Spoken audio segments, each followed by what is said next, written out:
unastahili kuabudu, unastahili ewe Yesu, unastahili kuabudu,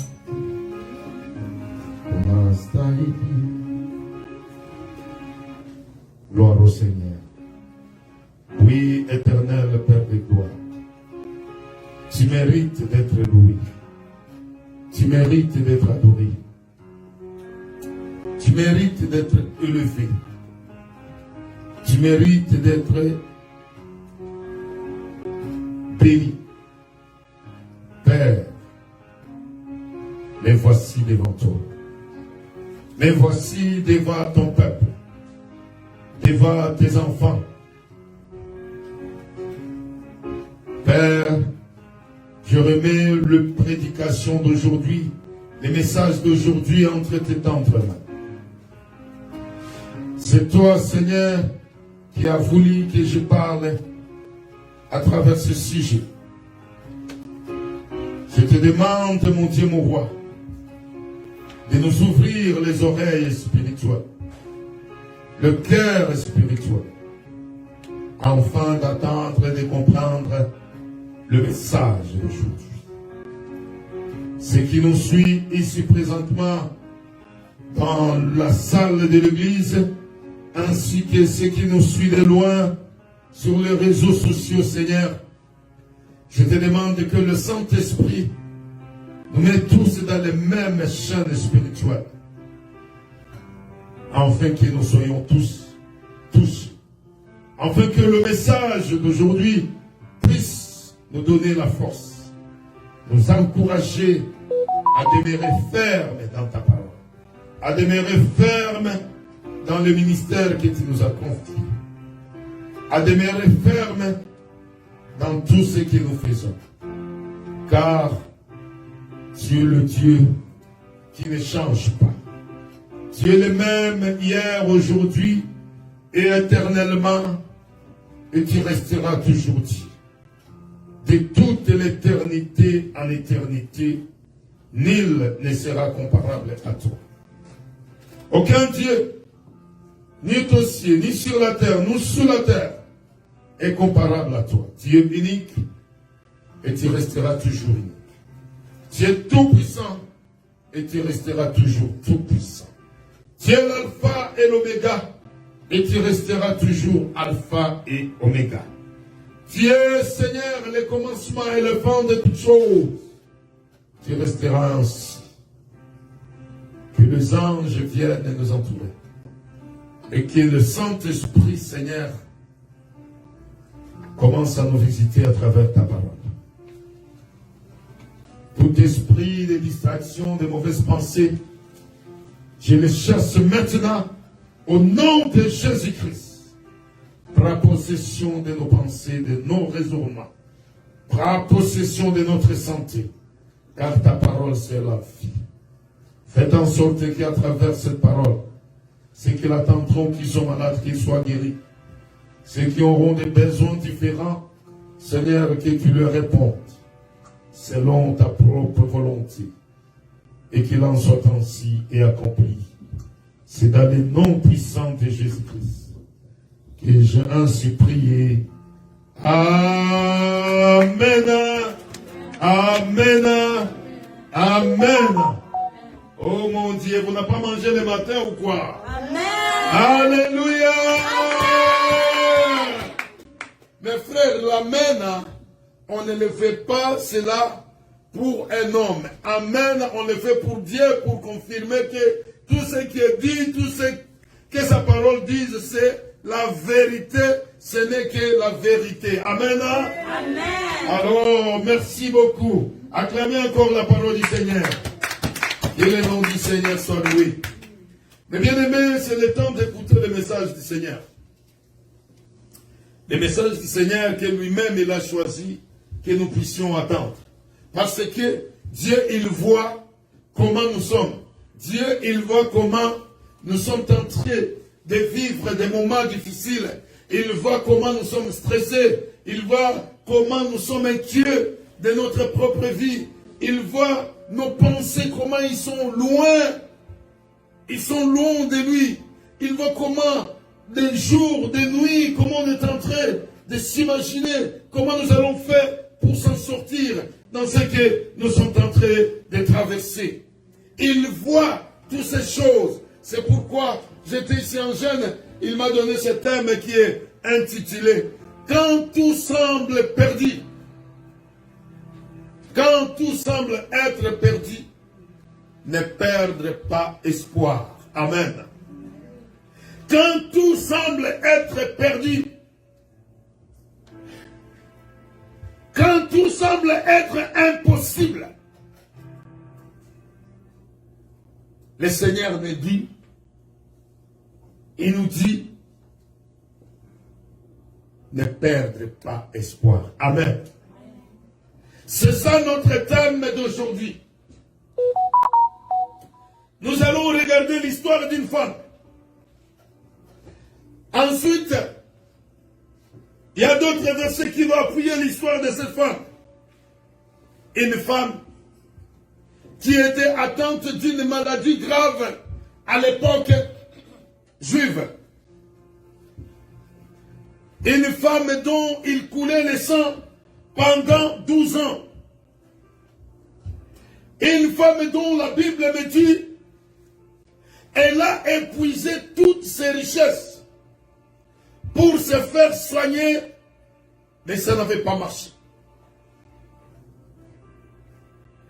Une femme qui était abandonnée par sa famille. Une femme qui était abandonnée par même son mari ou ses enfants. Une femme qui était abandonnée par ses propres familles, ses propres amis. Une femme dont la culture juive demandait, lorsque la femme est dans cette période-là, elle devenait impie. Vous vous imaginez? Et les impies, on les écartait, on les mettait éloignés de toutes les autres.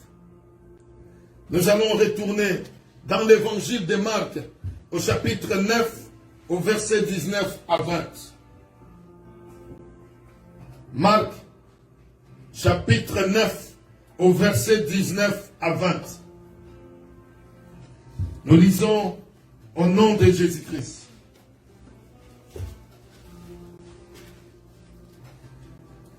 Jésus s'élevant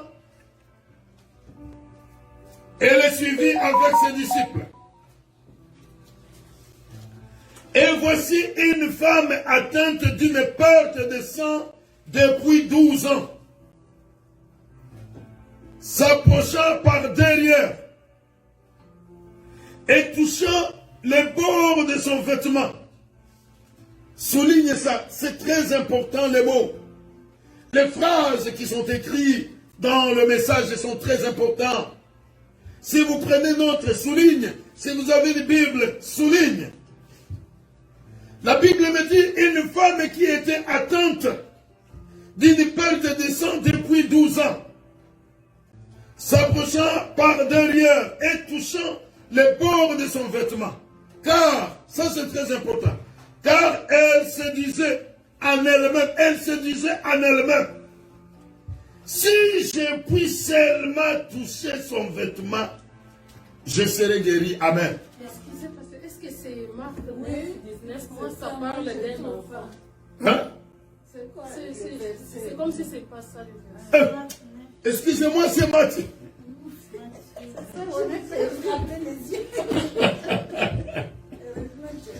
Merci ma soeur, tu as bien fait. C'est Matthieu chapitre 9 au verset 19 à 21. Excuse-moi. Matthieu chapitre 9 au verset 19 à 21. Ce n'est pas Marc. Je me suis trompé aussi en haut lorsque je mettais le verset. J'ai mis Marc au lieu de mettre Matthieu. Alléluia. Amen. C'est l'histoire d'une femme qui était malade. Aujourd'hui, je suis là pour parler à quelqu'un ici. Pour parler à quelqu'un qui a perdu tout espoir dans sa vie. Pour parler à quelqu'un qui a perdu toute confiance en elle-même. Pour parler à quelqu'un qui a perdu toute logique des choses. En sachant que tout peut être changé. Car à notre Dieu, il n'y a rien qui est impossible. Amen. La Bible nous dit que cette femme, elle était malade pendant 12 ans. Elle avait un problème de perte du sang.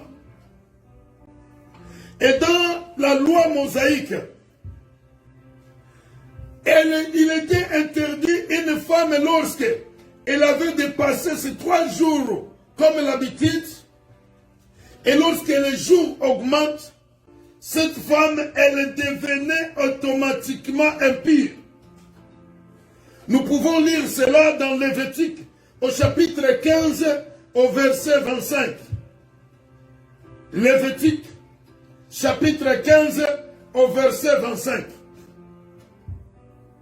La femme qui aura un flux de sang pendant plusieurs jours, hors de ces époques régulières, ou dont le flux durera plus qu'à l'ordinaire, sera impure tout le temps de son flux, comme au temps de son indisponibilité, de nos indispositions menstruelles. Donc, ici, nous voyons que c'était la loi de Dieu qui avait donné aux enfants d'Israël. Lorsqu'une femme était dans la perte de ce sang pendant des jours qui dépassent soit les 3 jours, cette femme automatiquement, elle devenait impure. Et lorsque dans la loi juive tu es impure, tu étais éloigné de la famille. On te mettait, on t'écartait de l'autre côté. Tu n'avais même pas droit à dormir dans ta chambre. Tu dormais dans une autre chambre éloignée de ton mari. Alléluia. Amen. Je ne sais pas si vous me suivez. Amen. Alors, cette femme, elle n'a pas fait seulement une semaine ou 2 mois. Elle a fait 12 ans. Vous imaginez comment cette femme elle vivait dans ce cauchemar. Avec cette culture juive qui était tellement ferme et qui suivait à la loupe la loi de Dieu, la femme se sentait perdue. Elle n'avait plus aucun espoir. Elle avait les biens. La Bible nous dit dans Luc au chapitre 8 au verset 43. Dans Luc chapitre 8 au verset 43 nous dit ceci. Or il y avait une femme atteinte d'une perte de sang depuis 12 ans et qu'il avait dépensé tout son bien pour le médecin sans qu'aucun n'ait pu la guérir. Amen. La femme a dépensé toute sa richesse. Il allait chez médecin au médecin. Il allait chez guérisseur au guérisseur. Il allait, je ne sais pas, à toutes sortes de serviteurs de Dieu. Je ne sais pas, de prophètes. Je ne sais pas, de pharisiens. Je ne sais pas, des sadducéens. Hein? Il allait chercher la guérison. Mais la guérison ne revenait pas. Elle avait complètement perdu espoir. Et à cette époque-là, une personne impie, des fois on les construisait une maison, une petite maison à côté, éloignée vraiment de la famille proche. Elle n'avait pas le droit de toucher ce que son mari va toucher. Elle n'avait pas le droit de cuisiner. Si elle allait cuisiner pour elle-même et non pour la famille. Donc, cette femme-là, elle était perdue dans sa maladie. J'aimerais parler à quelqu'un aujourd'hui. À quelqu'un qu'on a diagnostiqué une maladie grave. Et il s'est regardé lorsqu'il était à l'hôpital. Le médecin lui dit, madame ou monsieur, je suis vraiment désolé. La maladie que nous venons de découvrir chez toi, c'est une maladie grave. C'est une maladie incurable. C'est une maladie qui est déjà généralisée partout dans ton corps. Et absolument, tu vas mourir.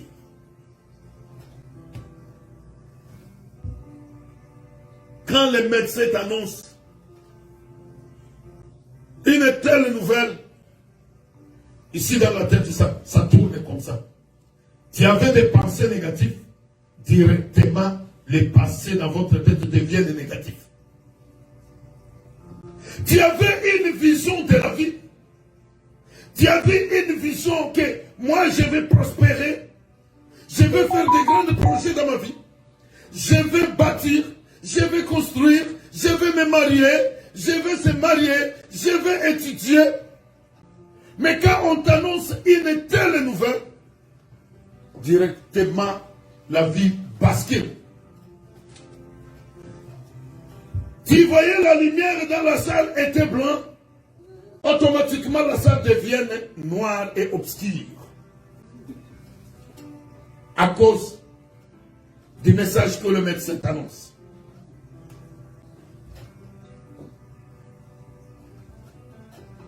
La femme ici que nous attendons, d'après, si nous lisons dans le livre, elle avait les moyens. Elle avait les moyens. Car elle a dépensé tout. Sans succès. Et aucun des médecins lui a trouvé solution ou la guérison de son maladie. J'aimerais parler à quelqu'un qui m'écoute ce matin. J'aimerais parler à quelqu'un qu'on a diagnostiqué une maladie incurable. J'aimerais parler à quelqu'un dont on a dit, monsieur, cette problème, cette problématique que tu as, tu ne s'en sortiras pas. Les banquiers, ils vont venir saisir ta maison. Car tu n'as plus les moyens de payer ton hypothèque. Tu n'as plus les moyens de payer la voiture que tu as empruntée. Tu n'as plus les moyens de rembourser tes dettes. Tu n'as plus le choix. Les banquiers, à travers les avocats, ils vont venir saisir tout ce que tu as. Et quand tu as attendu cette nouvelle, il y a quelque chose qui se passe dans la tête. C'est la première chose, une vertige qui arrive. Le cœur bat rapidement. Le cœur devient comme une montre qui me... Et l'appétit, automatiquement, tu perds l'appétit de manger. Automatiquement, tu perds les sensations de la vie. Automatiquement, tu n'as plus les sentiments de vivre. Et tu te regardes et tu te dis, quel est ce Dieu que j'ai servi tout ce temps? Il vient de m'abandonner. Comment cela est possible? Moi, qui étais fidèle à lui, moi, qui étais intègre à lui, moi qui donnais mes dîmes et mes offrandes, moi qui faisais lorsqu'il y avait une activité à l'église, j'étais prêt à donner. Comment Dieu peut me laisser ainsi? Comment Dieu peut m'abandonner? J'aimerais parler à quelqu'un aujourd'hui.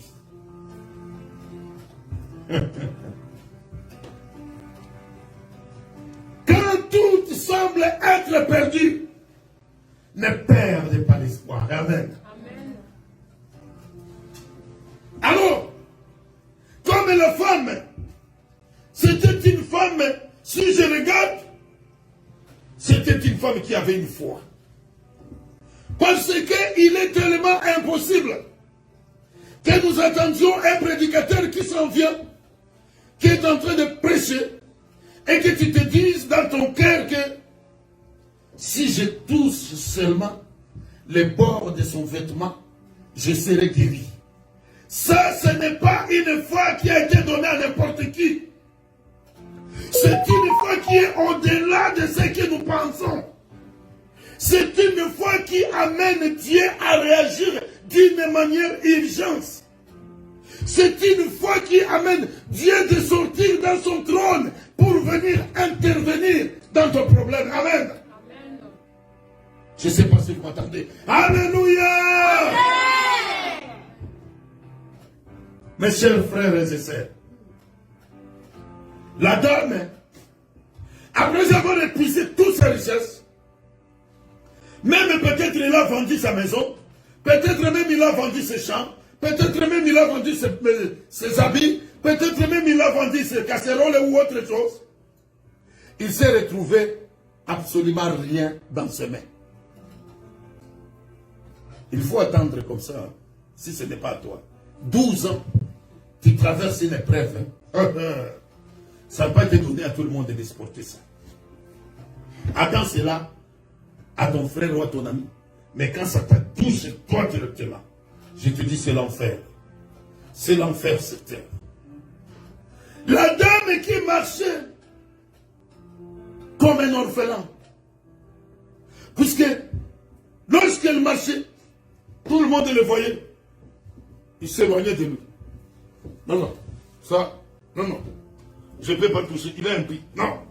Non, ne me touche pas. Il est impie. Non, non. Ne me touche pas. Les gens fuyaient de lui. Parce que l'impureté, à cette époque, était considérée comme une chose grave qui peut amener les malédictions chez les gens. Mon Dieu. L'impureté était considérée comme une personne qui est maudite. Imaginez ce que cette femme a pu vivre. Même son mari lui a dit, écoutez, distance, madame, c'est fini moi et toi. Je dois prendre une autre femme. La femme, elle a subi l'humiliation totale. Mais cette femme, elle était courageuse. Lorsqu'elle a attendu Jésus, lorsqu'elle a attendu Jésus passer, qu'est-ce qu'elle s'est dit dans son cœur? Elle a dit, moi, je n'ai pas besoin qu'il prie pour moi. Non, non, non, non, non. Ça là, non, je n'ai pas besoin. J'ai seulement besoin que je touche les bords de son vêtement. C'est comme si tu es là, tu dis, si je vais toucher seulement les bords des costumes du pasteur Némi, je vais être guéri. Et je vous dis, de telle fois, Dieu ne reste pas silencieux. De telle fois, Dieu ne reste pas sourd. De telle fois, Dieu ne reste pas les yeux fermés. De telle fois, Dieu agit rapidement, puisque le 911 que tu peux appeler à la police. Amen. Amen.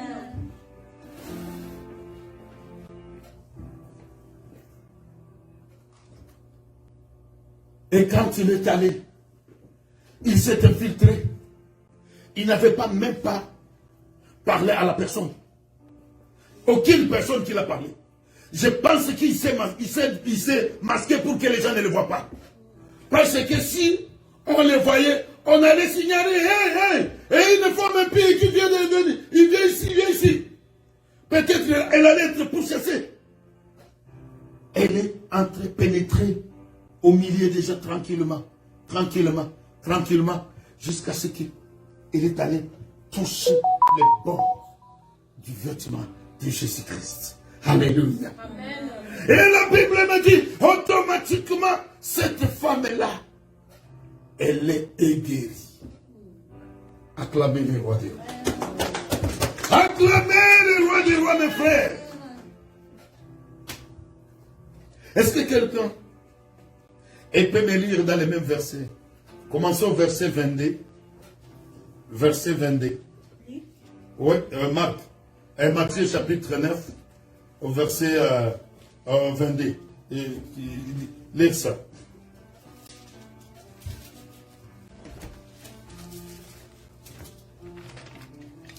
Verset 22. Oui.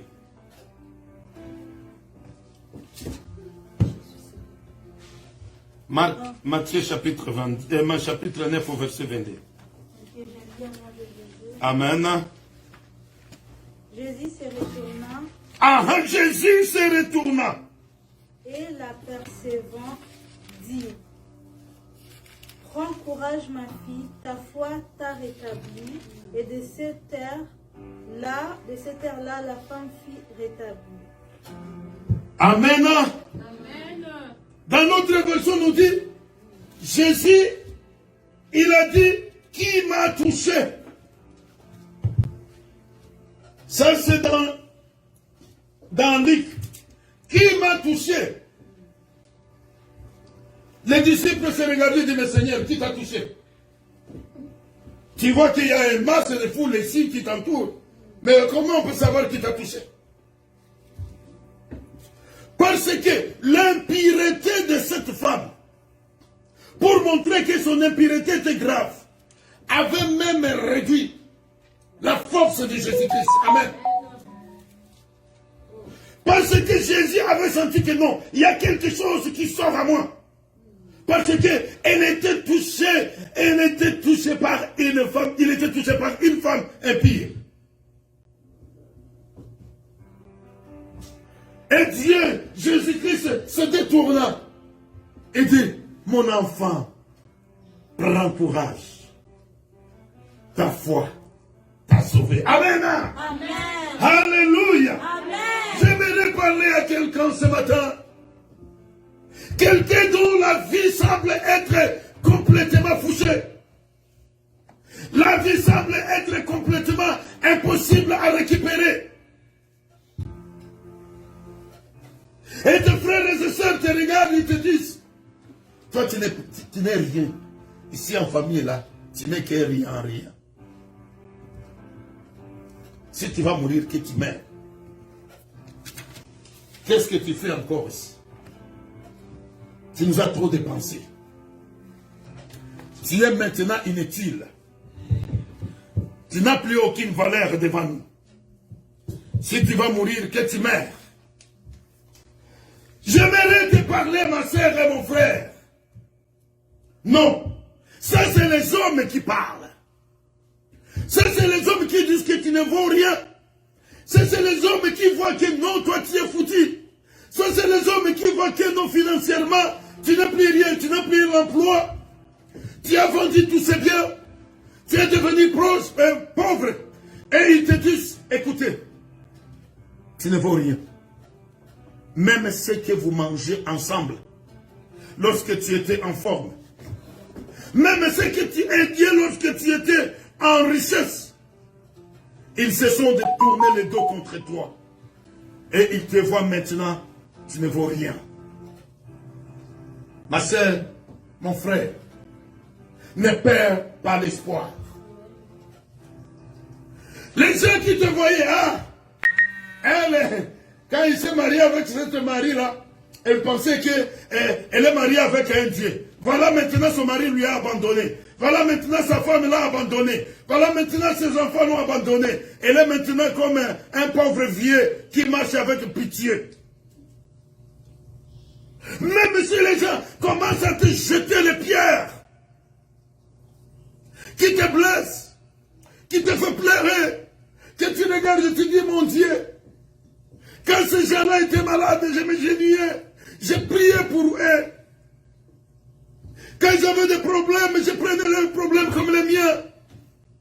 Regarde aujourd'hui, à cause de la pauvreté, à cause que mon mari m'a abandonné, à cause que ma femme m'a abandonné, à cause que mes enfants m'ont abandonné, à cause que mon travail est terminé. Regarde comment il commence à me parler. Il y a des moments où ça arrive et tu dis, Seigneur, je n'ai plus envie de vivre. Je vais mourir. Non, mon frère et ma sœur. Rappelons-nous de Job. Rappelons-nous de Job, mes frères et sœurs. La Bible nous dit que Job, en Moyen-Orient, c'était un homme très riche. Pas seulement il était riche, c'était un homme intègre qui craignait Dieu. Il avait des richesses, des moutons, des travailleurs. Il était tellement respecté dans sa ville. Les gens qui venaient les saluer, il lui disait toujours Rabbin, Rabouni, maître. On les saluait toujours avec respect. Ses amis qui lui voyaient, il est sage. Il venait toujours les saluer avec respect. Mais lorsque les complots a été fait au ciel entre Dieu et Satan, Job il n'était pas là.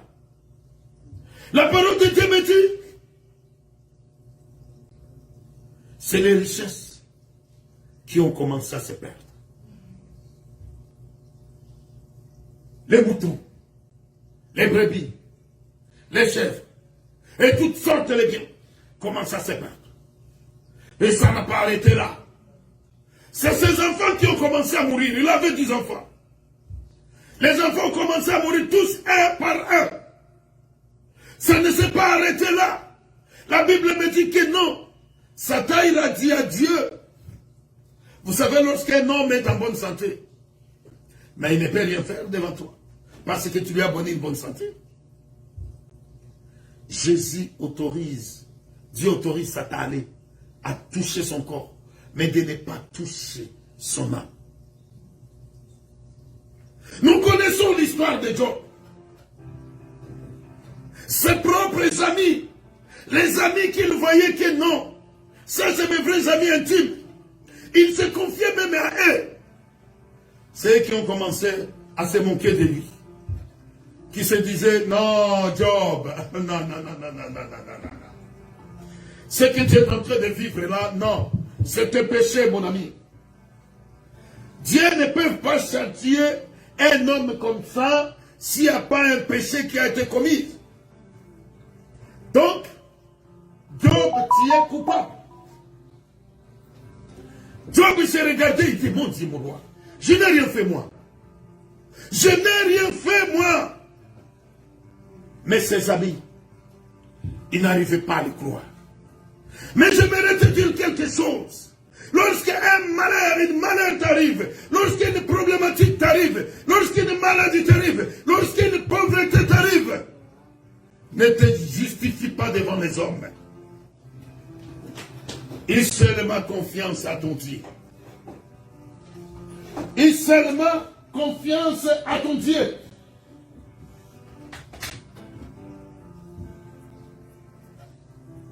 Tu peux avoir confiance à un homme, tu peux avoir confiance à ta femme, tu peux avoir confiance à ton mari, tu peux avoir confiance à ton père ou à ta mère, tu peux avoir confiance à ton frère ou à ta sœur. Mais celui-là même, il peut te trahir. Celui-là même que tu as confiance, ton propre mère, ton propre père, il peut te trahir. Ton propre frère et sœur, il peut te trahir. Celui-là que vous aviez bu le même sein ensemble. Celui-là que vous êtes entrés dans la même ventre ensemble. Il peut ou elle peut te trahir. Mais, nous avons un homme qui ne trahit jamais ses fidèles. Nous avons un homme qu'on a donné le nom au-dessus de tout nom. Nous avons un Dieu qui ne peut jamais être infidèle face à ses promesses. Il s'appelle Jésus-Christ de Nazareth. Alléluia! Amen. Alléluia! Amen. Mon frère et ma sœur, j'aimerais te parler. Toi qui as perdu tout espoir, toute confiance en toi.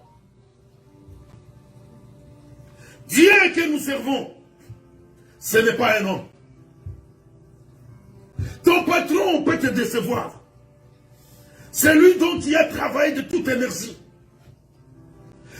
Il peut te décevoir. Mais je te dis, notre Dieu, il ne peut jamais te décevoir. Job, on s'est manqué de lui.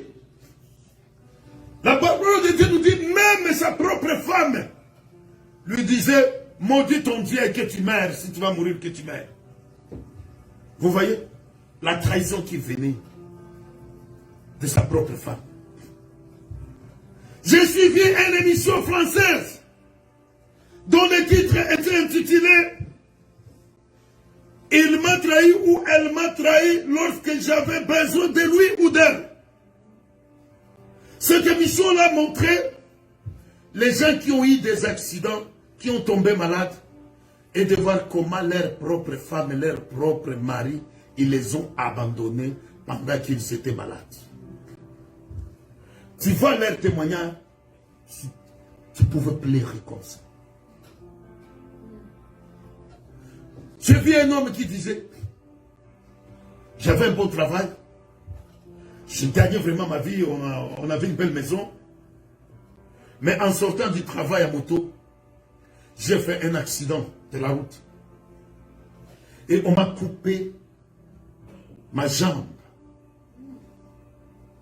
Et mon autre pied ne pouvait plus être fort. Pendant un an de maladie,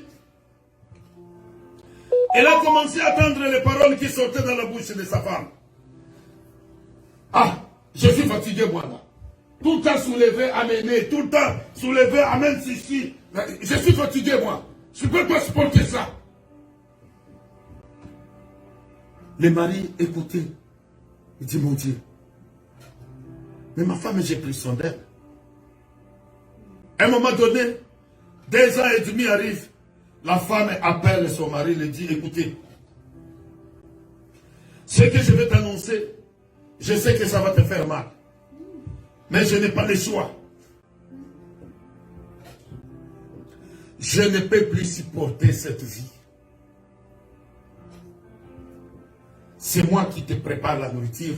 Tu ne fais plus rien, tu es seulement ton fauteuil roulant, tu es là, tu ne fais rien. C'est moi maintenant qui travaille.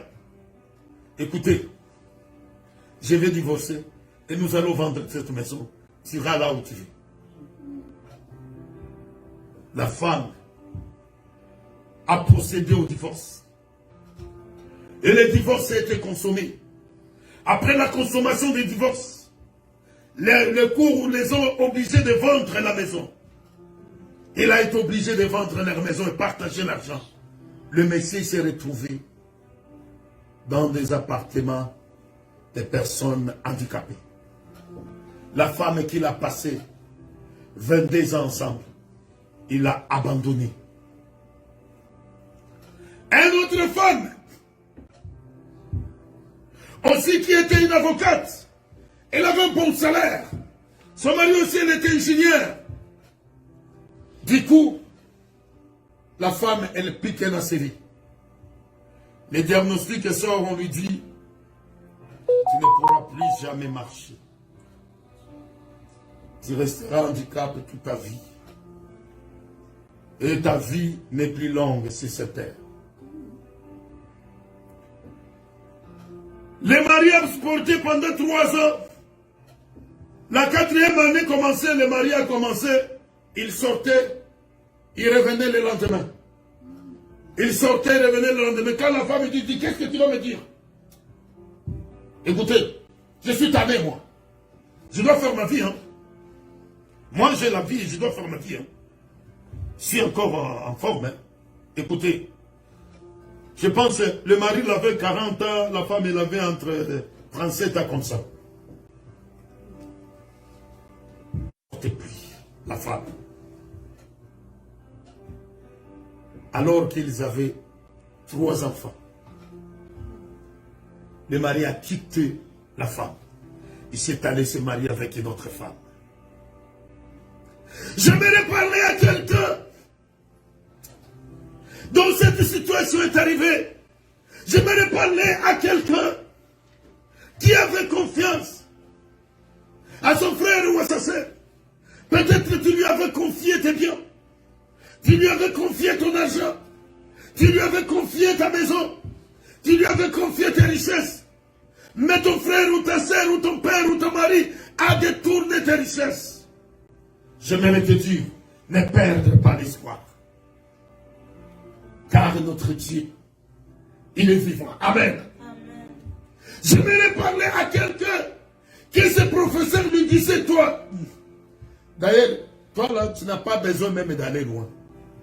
Tu as besoin que tu termines ton secondaire 4 aller faire une formation puisque tu n'es pas intelligent. Tu ne peux pas arriver au cégep ou à l'université. Ta tête est rien.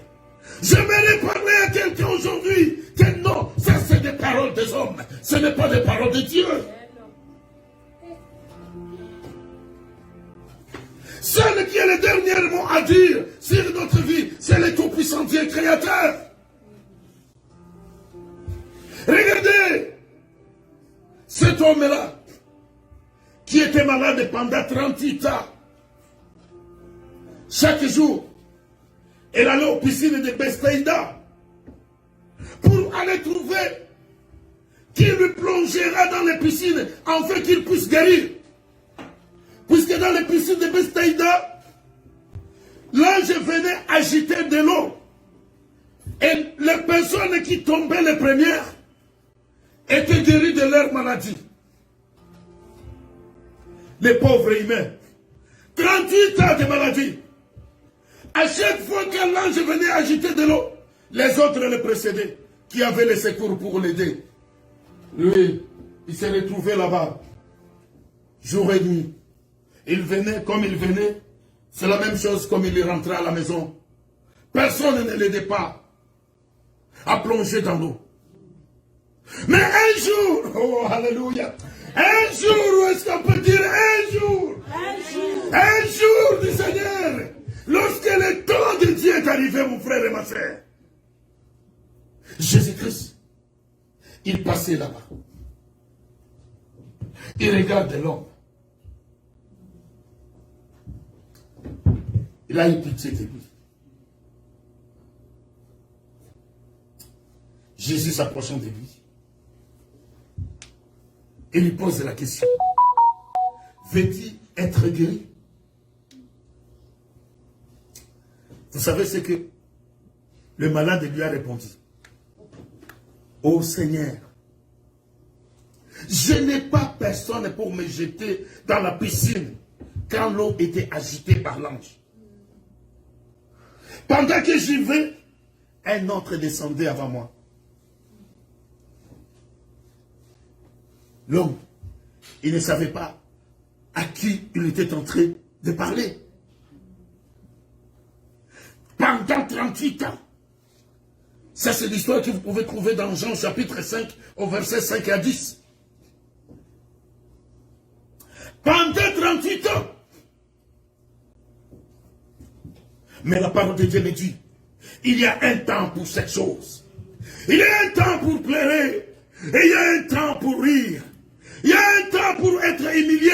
Et il y a un temps pour être élevé. Je te dis, mon frère et ma soeur, lorsque l'heure de Dieu arrive, lorsque le temps de Dieu arrive, personne ne peut arrêter, personne ne peut bloquer, personne ne peut mettre sa sorcellerie pour te bloquer, personne ne peut t'envoûter. Quand l'heure de Dieu arrive, il arrive comme une bombe. Il détruit tout ce qui est mauvais dans ta vie.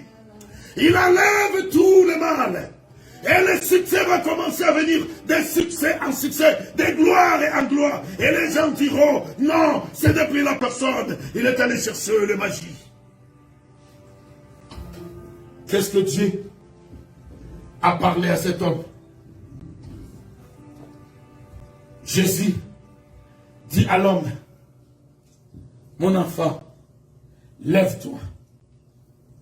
Lui dit Jésus, prends ton lit et marche. Alléluia, acclamez le Seigneur. Prends ton lit et marche.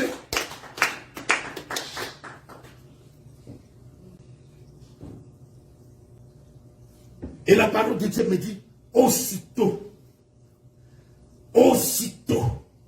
l'homme fut guéri de sa maladie. Et il prit son lit et il s'en alla glorifiant le Seigneur. Je te dis, toi qui pleures aujourd'hui. Je te dis, toi qui es abandonné aujourd'hui. Je te dis, toi dont les gens se moquent de toi. Je te dis, toi qui es dans les difficultés financières. Je te dis, toi qui es dans les difficultés de travail. Je te dis, toi qui es dans les difficultés de couple. Votre mariage est en train de basculer. Ne perde pas espoir. Mettez confiance en Dieu. Dieu, il viendra, je te dis. Dieu, il viendra et il va venir changer cela. Qu'est-ce qui s'était passé avec Job? Nous allons voir Job, chapitre 40.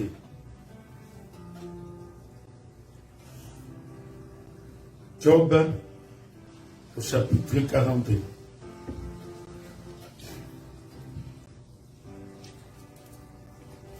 Que quelqu'un nous lise Job, chapitre 40, qui commence au verset 10 jusqu'à 11. Job, chapitre 42, au verset 10 jusqu'à 11.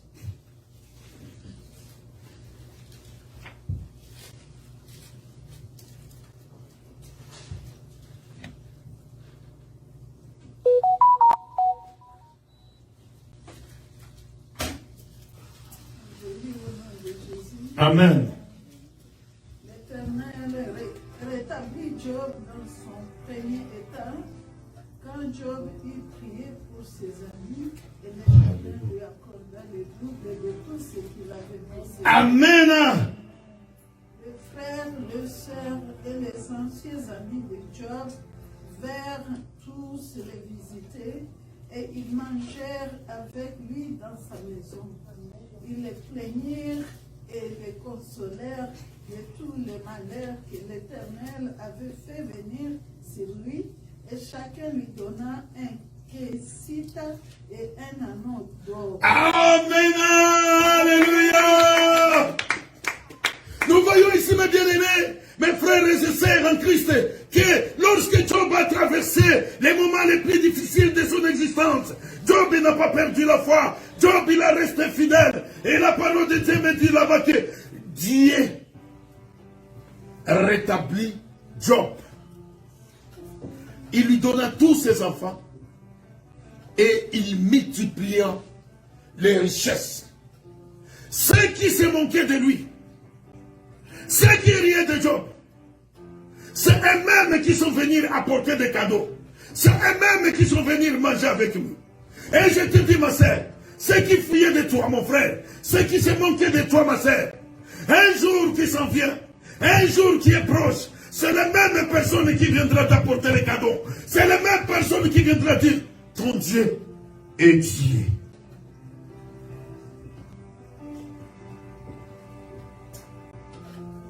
Alors,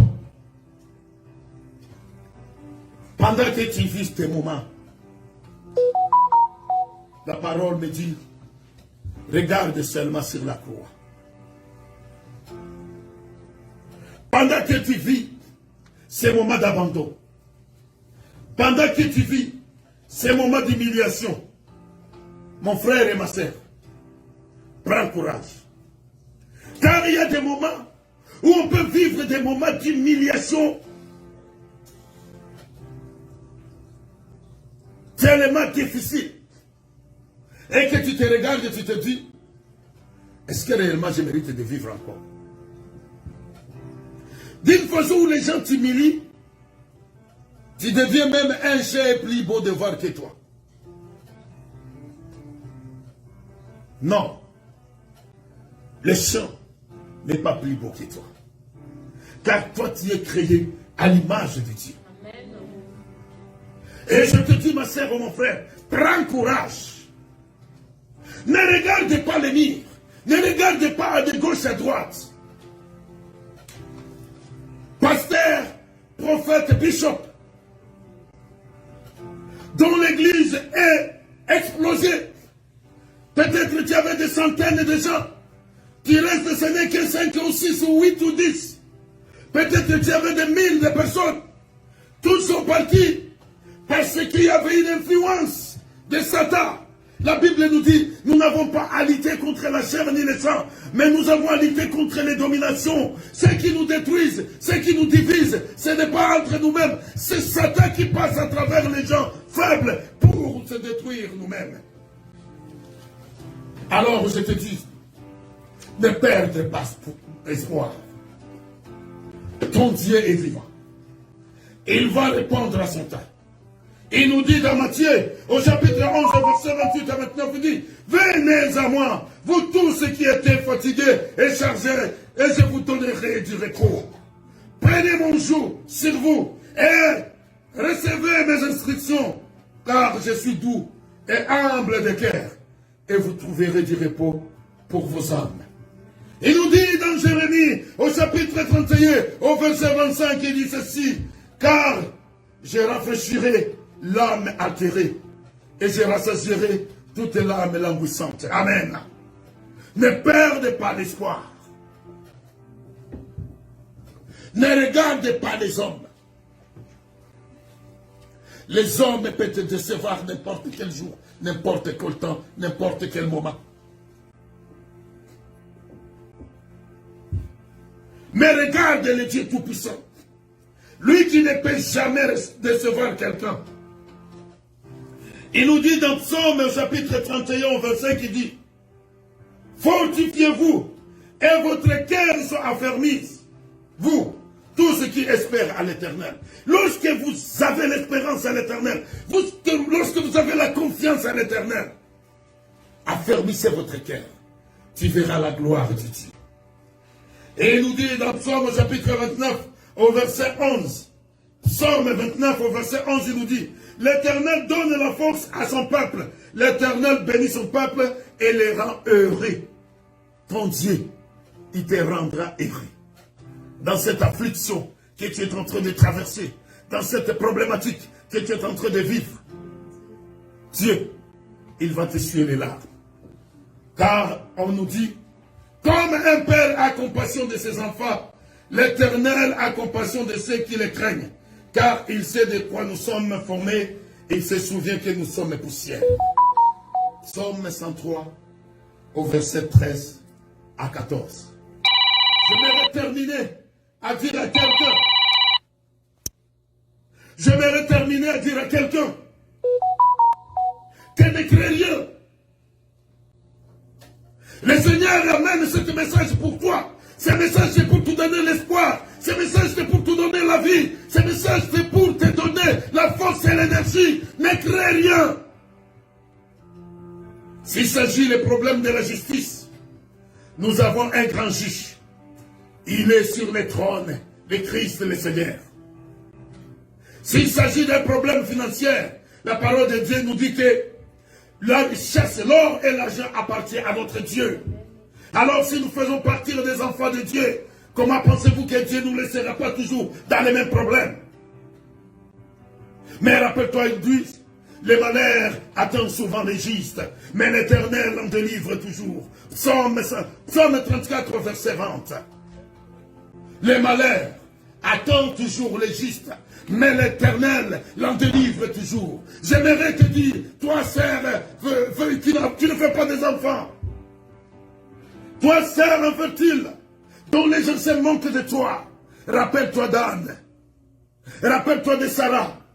Il n'y a rien qui est impossible à notre Dieu. Prends courage seulement.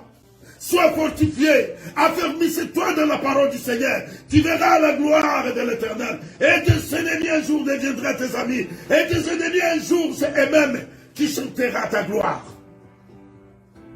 Tes ennemis un jour, c'est eux-mêmes qui diront, le Dieu de cette femme, c'est un Dieu vivant. Le Dieu de ce monsieur, c'est un Dieu vivant. Amen. Amen. Prends courage. Prends courage. Il nous dit, dans Isaïe chapitre 45, je vais terminer avec ce verset, au verset 22, il nous dit ceci. Tournez-vous vers moi et vous serez sauvés. Vous tous qui étiez aux extrémités de la terre, car je suis Dieu, il n'y a point d'autre Dieu comme moi.